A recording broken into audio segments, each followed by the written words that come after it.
সমস্ত রকম বাধা ও বিপত্তিকে অতিক্রম করে নিজের বসত বাড়ি মায়ের সাথে সাক্ষাৎ করার জন্য পৌঁছায়, কিন্তু আফসোস হলো এই যে আমি আমার মাকে সালাম করতে পারলাম না।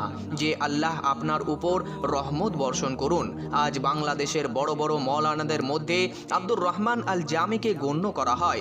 ইউটিউবে এর ওয়াজের ভিডিও উপস্থিত রয়েছে। প্রিয় বন্ধুগণ, হিন্দু ঘরে জন্মগ্রহণ করে মুসলিম হওয়া সহজ ব্যাপার নয়। এর জন্য বড় বড় স্যাক্রিফাইস বা কোরবানি দিতে হয়।